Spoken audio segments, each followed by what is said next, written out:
तो दोस्तों आज मैं एक्सप्लेन करने वाला हूँ 2017 की फिल्म रिवेंज को। इस फिल्म में दिखाया गया है कि कैसे एक लड़की का बॉयफ्रेंड अपने दो बाकी दोस्तों के साथ मिलकर इसका रेप कर देता है और इसके बाद वो लड़की कैसे इन तीनों से अपना बदला लेती है। तो चलिए जानते हैं। मूवी स्टार्ट होती है और हमें एक रिचर्ड नाम का एक अमीर आदमी दिखाया जाता है जो कि अपनी गर्लफ्रेंड को अपने साथ लेकर एक डेजर्ट वाले एरिया में घूमने के लिए जा रहा होता है। अब चूंकि रिचर्ड पहले से ही शादीशुदा होता है लेकिन फिर भी वो जेनिफर के साथ अपने ताल्लुकात रखता है।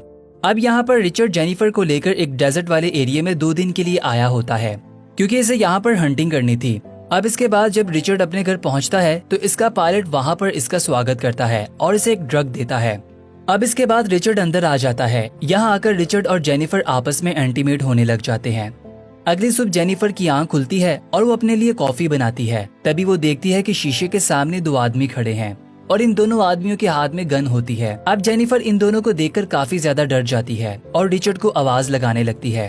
अब इसके बाद रिचर्ड यहाँ पर पहुँच जाता है और जेनिफर को बताता है कि ये दोनों इसी के ही दोस्त हैं और इन दोनों का नाम स्टैनली और दिमित्री होता है और ये दोनों भी रिचर्ड के साथ मिलकर हंटिंग करने के लिए यहाँ पर आए थे। अब यहाँ पर स्टैनली जेनिफर को अपनी गंदी गंदी निगाहों से घूरने लगता है। ये सब देखकर जेनिफर को अच्छा नहीं लगता, इसलिए वो रूम से निकलकर चली जाती है। अब रिचर्ड अपने दोस्तों को बताता है कि ये लड़की जेनिफर इसकी एक फ्रेंड है और इसके साथ वो अपने दोस्तों को ये भी बात समझा देता है कि इसके बारे में इसकी वाइफ को कुछ पता नहीं चलना चाहिए। अब रात होती है और ये सब आपस में बैठकर ड्रिंक करने लगते हैं।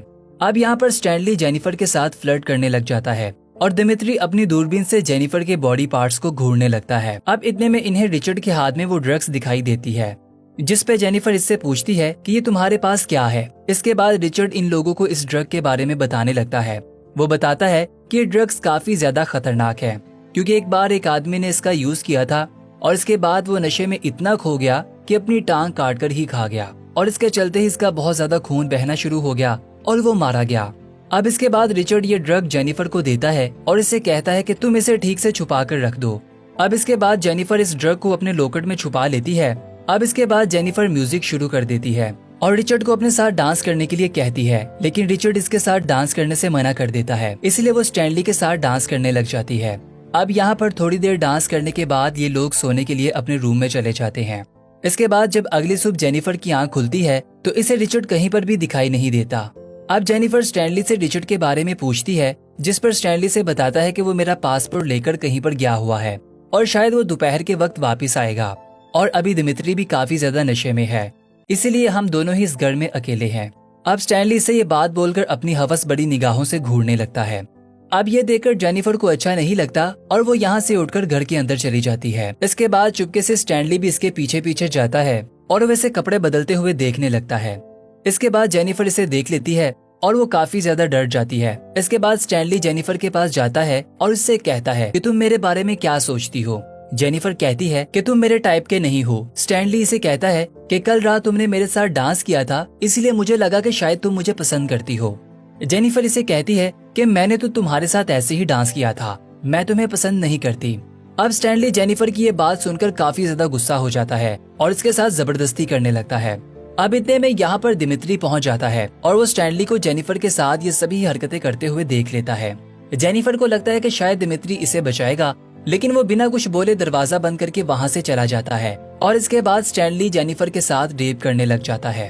अब इसके बाद हमें रिचर्ड को आता हुआ दिखाया जाता है और वो घर आकर देखता है कि जेनिफर रो रही है। रिचर्ड जेनिफर को रोता हुआ देखकर इसे शांत करता है, लेकिन वो इसे कहती है कि तुम तुरंत हेलीकॉप्टर बुलवाओ, मुझे यहाँ से जाना है। लेकिन रिचर्ड यहाँ पर जेनिफर को समझाने लगता है और इसे सोने के लिए कहता है। अब अगले दिन रिचर्ड जेनिफर के पास आता है और इसे कहता है कि मैंने बहुत सारे पैसे तुम्हारे अकाउंट में डाल दिए हैं और साथ ही वो इसे कहता है कि मेरे दोस्त ने तुम्हारे साथ जो भी किया इसे तुम भूल जाओ। ये बात सुनकर जेनिफर इस पर बहुत गुस्सा करती है और इसे तुरंत हेलीकॉप्टर बुलवाने के लिए कहती है क्योंकि यहाँ पर रिचर्ड अपने दोस्त की ही तरफदारी कर रहा था। अब जेनिफर अपनी पैकिंग करने लग जाती है। अब इसके बाद रिचर्ड कहता है कि तुम हो ही इतनी खूबसूरत कि तुम्हें देखकर कोई भी मर्द अपने आप को रोक नहीं पाएगा और मेरे दोस्त के साथ भी ऐसा ही हुआ, वो तुम्हें देखकर अपने आप को नहीं रोक पाया होगा और इसीलिए मेरे दोस्त को माफ कर दो। लेकिन ये बात सुनकर जेनिफर को बहुत ज्यादा गुस्सा आ जाता है और वो रिचर्ड और खुद के बारे में इसकी वाइफ को बताने के लिए कहने लगती है। अब ये बात सुनकर रिचर्ड इसे एक जोर से थप्पड़ लगा देता है और इसके बाद जेनिफर वहाँ से भागने की कोशिश करने लगती है। अब इसके बाद वो तीनों दोस्त मिलकर इसका पीछा करने लग जाते हैं। अब जेनिफर भागते भागते एक पहाड़ पर पहुँच जाती है और यहाँ पर आकर रुक जाती है और इतने में वो तीनों दोस्त भी यहाँ पर आ जाते हैं। ये तीनों इससे कहने लगते हैं कि तुम यहाँ से मत भागो। अब रिचर्ड भी हेलीकॉप्टर बुलवाने के लिए कहता है, लेकिन वो सच में हेलीकॉप्टर को नहीं बुला रहा था, बल्कि वो जेनिफर को ऐसा दिखा रहा था। अब जेनिफर रिचर्ड की बातों में आ जाती है, लेकिन तभी रिचर्ड इसे चोटी से नीचे की ओर धक्का दे देता है, जिससे जेनिफर नीचे जाकर एक नुकीली लकड़ी पर गिर जाती है, जो कि इसकी बॉडी के आर पार हो जाती है। और ये देखकर इन तीनों दोस्तों को ऐसा लगता है कि शायद अब जेनिफर मारी गई है। इसके बाद स्टैनली रिचर्ड से कहता है कि तुमने आखिर ऐसा क्यों किया, जिस पर रिचर्ड कहता है अगर वो यहाँ से भाग निकलती तो हम तीनों को 15 साल की जेल भी हो सकती थी, इसलिए मुझे इसे मारना पड़ा। और साथ ही वो अपने दोस्त से कहता है कि तुम इसके बारे में भूल जाओ जो कुछ भी अभी यहाँ पर हुआ। अब इसके बाद ये तीनों दोस्त घर आते हैं और जेनिफर की सारी चीजों को जलाने लग जाते हैं, ताकि ये जेनिफर के यहाँ पर आने के सभी सबूत मिटा दें। दूसरी तरफ हमें दिखाया जाता है कि जेनिफर अभी भी जिंदा होती है। अगले दिन ये तीनों दोस्त जेनिफर की बॉडी को पूरी तरह से खत्म करने के लिए जाने वाले थे, लेकिन ये नहीं जानते थे कि जेनिफर अभी भी जिंदा है। दूसरी तरफ हम देखते हैं कि जेनिफर को होश आता है और वो देखती है कि वो एक पेड़ में लटकी हुई है और इसके पेट में इस पेड़ की एक लकड़ी आर पार निकली हुई है। अब इसके बाद जेनिफर अपने ईयरफोन से अपने लाइटर को उठाने की कोशिश करने लगती है। अब इसके बाद वो अपने लाइटर की मदद से पेड़ की जड़ में आग लगा देती है। अब अगले ही लम्हे इस पेड़ की टहनी जल जाती है और जेनिफर नीचे गिर जाती है। अब इसके बाद वो डींगती हुई एक पत्थर के पीछे आकर छुप जाती है। अब इसके बाद ये तीनों दोस्त एक जगह पर पहुंचते हैं तो देखते हैं कि यहाँ पर जेनिफर की बॉडी तो है ही नहीं। अब ये सीन देखकर ये तीनों दोस्त काफी ज्यादा हैरान हो जाते हैं। इन्हें समझ आ जाता है कि जेनिफर अभी भी जिंदा है। अब इसके बाद ये तीनों मिलकर जेनिफर को ढूंढने लग जाते हैं। अब इन तीनों को जेनिफर को ढूंढते हुए काफी रात हो जाती है। अब इसके बाद ये तीनों जेनिफर के खून के निशान देखते हैं और ये तीनों दोस्त इस खून का पीछा करने लग जाते हैं और इस खून का पीछा करते हुए एक नदी तक पहुंच जाते हैं। और इसके बाद यहाँ पर पहुंचकर ये तीनों दोस्त अलग अलग होकर जेनिफर को ढूंढने लग जाते हैं। दूसरी ओर दिमित्री जेनिफर को ढूंढते ढूंढते एक जगह पर हल्का होने के लिए खड़ा हो जाता है और अपनी गन वहीं पर रख देता है, लेकिन इतने में यहाँ पर जेनिफर पहुंच जाती है और इसकी गन को उठाकर इसे ही पॉइंट कर देती है। अब जेनिफर इसे शूट करने वाली होती है, लेकिन वो गन लॉक होती है। अब इसके बाद दिमित्री जेनिफर से गन छीन लेता है और इसे पानी में डुबोकर मारने की कोशिश करने लगता है, लेकिन ऐसा करते हुए जेनिफर के हाथ में दिमित्री का चाकू आ जाता है और इसके बाद जेनिफर वो चाकू इसे घोंप देती है। अब इसके बाद दिमित्री चलाने लगता है और इसके चलाते हुए ही इसकी वहीं पर डेथ हो जाती है। अब इसके बाद जेनिफर इसकी आंखों से वो चाकू निकालकर इसे अपने पास रख लेती है। अब इसके बाद जेनिफर इसका सामान लेकर वहाँ से निकल जाती है और एक गुफा में जाकर छुप जाती है। वहाँ जाकर जेनिफर पहले तो आग जलाती है और इसके बाद दिमित्री के बैग को चेक करने लगती है। अब जेनिफर को इसके बैग में एक बियर कैन मिलता है, वो इसे यहाँ पर पीने लग जाती है। अब यहाँ पर जेनिफर को काफी ज्यादा दर्द हो रहा था, इसलिए वो इस ड्रग को अपने लॉकेट में से निकालती है जो कि रिचर्ड ने इसे दिया था। अब जेनिफर ड्रग को खा लेती है और इसके खाते ही इसका दर्द खत्म हो जाता है। इसके बाद जेनिफर अपने पेट में घुसे हुए इस लकड़ी के टुकड़े को बाहर निकालती है और अपनी बॉडी में से निकलने वाले खून को रोकने के लिए इस बियर की बोतल को गर्म करके इसे अपने घाव पर लगाती है। अब अगली सुबह हम स्टैनली को नदी के किनारे अपना मुंह धोते हुए देखते हैं। तभी इसके सामने दिमित्री की बॉडी आ जाती है। अब इसे देखकर वो काफी ज्यादा डर जाता है और वहाँ से भागने लगता है। अब इतने में यहाँ पर रिचर्ड भी पहुँच जाता है।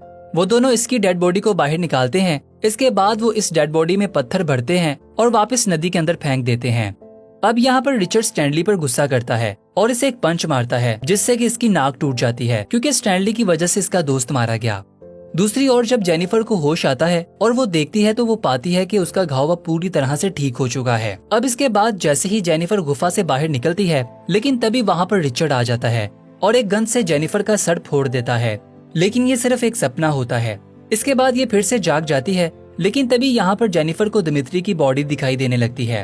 अब जेनिफर यहाँ पर हुलुसिनेट करने लग जाती है, क्योंकि अभी भी जेनिफर से इसके ड्रग का पूरा नशा नहीं उतरा था। लेकिन फाइनली जेनिफर की आंख खुल जाती है और अब वो ड्रग के नशे से भी बाहर आ चुकी है। अब इसके बाद जेनिफर गन उठाती है और बाहर निकलकर दूरबीन से चारों तरफ देखने लगती है। दूसरी तरफ रिचर्ड और स्टैनली डिसाइड करते हैं कि वो अलग अलग जाकर जेनिफर को ढूंढेंगे।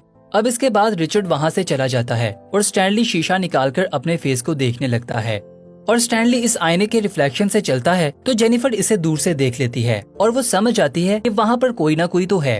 अब इसके बाद जेनिफर वहाँ पर पहुँच जाती है तो वो ये बात जान जाती है कि वो स्टैनली ही था। अब इतने में यहाँ पर स्टैनली की गाड़ी का पेट्रोल खत्म हो जाता है और वो गाड़ी में पेट्रोल डालने के लिए गाड़ी से बाहर आता है। तभी मौका पाकर जेनिफर इसे अपनी गन से शूट कर देती है, लेकिन ये गोली इसके कंधे पर लगती है। जिसके चलते ही स्टैनली यहाँ से भागने लगता है। अब वो देखता है कि इसके खून के निशान पीछे जमीन पर पड़ रहे हैं, इसीलिए स्टैनली अपने जूते को निकालता है और अपने मोजे को निकालकर अपने घाव पर लगाता है। इसके बाद स्टैनली वहाँ से भाग जाता है और एक पत्थर के पीछे आकर छुप जाता है।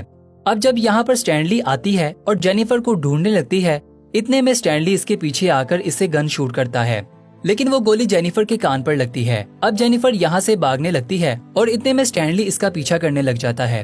अब जेनिफर भागते भागते कांच के कुछ टुकड़ों को जमीन पर गिरा देती है। ये कांच के टुकड़े स्टैनली के पाँव में घुस जाते हैं। अब इसके बाद स्टैनली कांच के टुकड़ों को अपने पाँव में से बाहर निकालने की कोशिश करता है। इसके बाद वो अपनी कार में बैठकर जेनिफर का पीछा करने लग जाता है, लेकिन तभी जेनिफर स्टैनली को शूट कर देती है और इससे स्टैनली मारा जाता है।